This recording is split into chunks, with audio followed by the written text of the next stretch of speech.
2. Dampak ketunanetraan pada anak terhadap perkembangan bahasa anak disabilitas netra. Anak disabilitas netra harus memiliki kemampuan dan semangat untuk meningkatkan kemampuan bahasa yang dimilikinya untuk melakukan dan terlibat dalam proses komunikasi. Hal ini penting agar tunanetra memiliki tempat yang layak, baik itu di rumah, di sekolah, di masyarakat, dan atau dimanapun tunanetra itu berada. Bagi orang awas, perkembangan bahasa yang didapatkan dari proses komunikasi tidaklah sulit karena orang awas, kecuali tunarungu wicara, dapat memperoleh pembelajaran melalui melihat secara visual. Namun bagi tunanetra, proses perkembangan bahasa melalui verbal tidaklah sulit, tetapi sebaliknya, perkembangan bahasa melalui komunikasi nonverbal sangat sulit. Menurut Elst 1983 mengemukakan bahwa tunanetra buta yang lambat mengamati kejadian visual dan pendengaran mempunyai kehilangan rangsang yang berharga untuk bicara dan banyak kehilangan untuk berkomunikasi. Jadi seseorang yang mengalami kebutaan baru lahir dan seseorang yang mengalami kebutaan ketika masa dewasa akan berbeda perkembangan komunikasinya. Jika manusia yang mengalami kebutaan ketika dewasa, dia sudah melihat konsep untuk menceritakan birunya langit, hijaunya daun, dan lain sebagainya. Sedangkan seseorang yang mengalami kebutaan sejak lahir, dia belum memiliki konsep. Implikasi akibat kurang berkembangnya bahasa dan kemampuan berkomunikasi pada tunanetra, maka tugas pada orang tua, guru, dan pekerja yang berkecimpung pada masalah ketunanetraan untuk mengembangkan bahasa anak, untuk memperbaiki artikulasi dengan mengoreksi suara, serta mendorong anak tunanetra berartikulasi melalui kegiatan agamis, misalnya mengaji atau kegiatan permainan, bernyanyi, berpuisi, atau bersajak. Dampaknya tunanetra mengalami kesulitan dalam meningkatkan perkembangan bahasa melalui komunikasi nonverbal karena tunanetra kekurangan rangsangan secara visual. Solusinya, upaya perlu dilakukan untuk meningkatkan perkembangan bahasa tunanetra.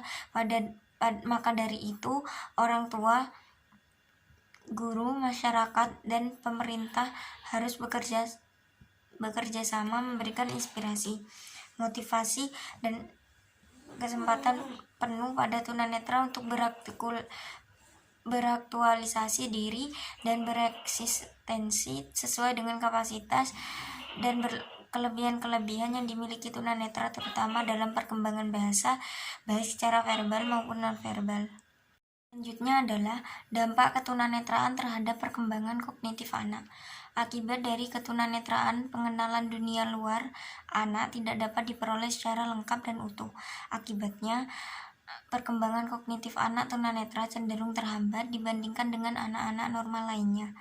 Indera penglihatan adalah salah satu indera penting dalam menerima informasi dari luar Sumantri 2005. Anak-anak tunanetra memiliki keterbatasan atau bahkan ketidakmampuan dalam menerima rangsang atau informasi dari luar dirinya melalui indera penglihatan. Penerimaan rangsang hanya dapat dilakukan melalui pemanfaatan indera-indera lain di luar indera penglihatannya. Indera penglihatan memegang peranan dominan dalam proses pembentukan pengertian atau konsep, terutama secara visual. Karena kurangnya stimulasi visual, perkembangan bahasa anak tunanetra juga tertinggal dibanding anak awas. Ketunanetraan kosakata mereka terbagi atas dua golongan, yaitu kata-kata yang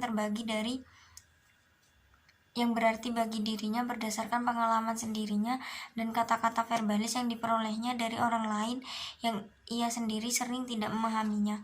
Komunikasi nonverbal juga merupakan hal yang kurang dipahaminya karena kemampuan ini sangat bergantung pada stimuli visual. Dalam hal pemahaman bahasa, berbagai hasil penelitian menunjukkan bahwa dibandingkan dengan anak awas, kosakata anak tunanetra cenderung bersifat definitif. Anak awas cenderung lebih luas, namun seperti anak awas, anak Universitas Sumatera Utara, tunanetra dapat mempertahankan pengalaman-pengalaman khusus tetapi kurang terintegrasi. Anak tunanetra juga cenderung menghadapi masalah konseptualisasi yang abstrak berdasarkan pandangan yang konkret dan fungsional. Piaget dalam Santrok 2011 menyebutkan bahwa perkembangan fungsi kognitif berlangsung mengikuti prinsip mencari keseimbangan melalui teknik asimilasi dan akomodasi.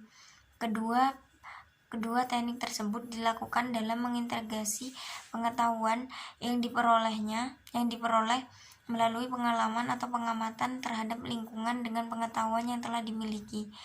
Selain itu, salah satu yang secara dominan mempengaruhi pembentukan persepsi adalah stimulus yang masuk melalui indera penglihatan. Dengan demikian, pembentukan pengetahuan pada anak dengan kondisi tunanetra dapat mengalami hambatan. Manusia berhubungan dengan lingkungan, baik sosial maupun alam melalui kemampuan inderanya. Sekalipun masing-masing indera mempunyai sifat dan karakteristik yang khas, namun dalam bekerja sama memerlukan kerjasama dan keterpaduan di antara indera-indera tersebut sehingga memperoleh pengertian atau makna yang lengkap dan utuh tentang objek dan lingkungannya. Diperlukan kerjasama secara terpadu dan serentak antara indera penglihatan, pendengaran, pengecap, perabaan, dan pembau atau penciuman untuk mendapatkan pengenalan, pengertian, atau makna yang lengkap dan utuh tentang lingkungannya. Akibat dari ketunanetraan, maka pengenalan dan pengertian tentang dunia anak tidak dapat diperoleh secara lengkap dan utuh. Akibatnya, perkembangan kognitif anak tunanetra cenderung terhambat dibandingkan dengan anak-anak pada umumnya. Hal ini disebabkan perkembangan kognitif berhubungan erat dengan kecerdasan atau kemampuan inteligensinya, tetapi juga kemampuan indera penglihatannya. Indera penglihatan adalah salah satu indera penting dalam menerima informasi yang datang dari luar dirinya. Sekalipun cara kerjanya dibatasi oleh ruang, indera ini mampu mendeteksi objek atau jarak yang jauh. Melalui penglihatan, seseorang dapat melakukan pengamatan terhadap dunia sekitar, tidak saja pada bentuknya, objek yang berdimensi 2, tetapi juga pengamatan dalam objek yang berdimensi 3, warna, dan dinamikanya. Melalui indera ini pula, sebagian besar rangsang atau informasi diterima dan selanjutnya akan diteruskan di otak, sehingga timbul kesan atau persepsi dan pengertian tertentu terhadap rangsang tersebut. Melalui kegiatan yang bertahap dan secara terus-menerus inilah yang pada akhirnya mampu merangsang pertumbuhan dan perkembangan kognitif seseorang sehingga mampu berkembang secara optimal. Jika aktivitas imitatif pada anak awas diperoleh dengan imitasi visual pada anak, maka pada anak tunanetra harus distimuli dengan pendengaran. Di samping sisa pendengaran bagi yang dimilikinya juga indera-indera lainnya. Indera penglihatan memegang peranan sangat dominan dalam proses pembentukan pengertian atau konsep, di samping indera lain dan fungsi intelektualnya.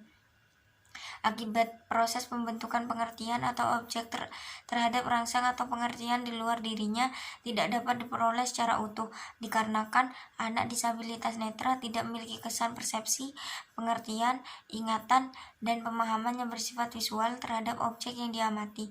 Anak disabilitas mendapatkan pesan atau persepsi dari apa yang didengarnya. Pengertian yang dan konsep akan diperoleh jika anak sudah mulai berbahasa. Pembentukan pengertian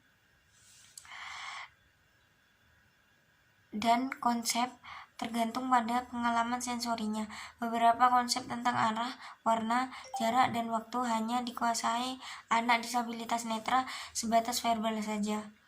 Anak disabilitas netra menggunakan pendengaran sebagai saluran utama mendapatkan informasi, maka dari itu apa yang dipahaminya tidak secara utuh, sehingga anak disabilitas menggunakan istilah-istilah tanpa mengetahui makna sebenarnya.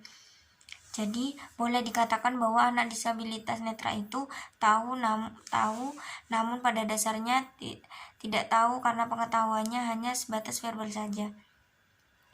Menurut Piaget, perkembangan fungsi kognitif berlangsung mengikuti prinsip mencari keseimbangan atau seeking equilibrium, yaitu kegiatan organisme yang bersifat timbal balik.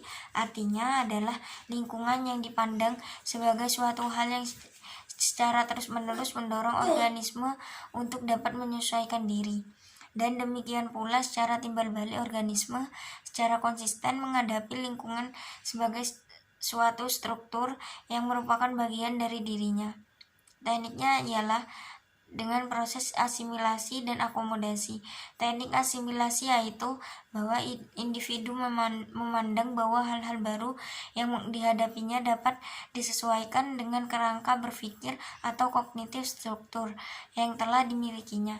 Sedangkan teknik akomodasi ialah bahwa individu memandang bahwa hal-hal baru yang dihadapinya tidak dapat disesuaikan dengan kerangka berpikirnya sehingga harus mengubah kognitif strukturnya.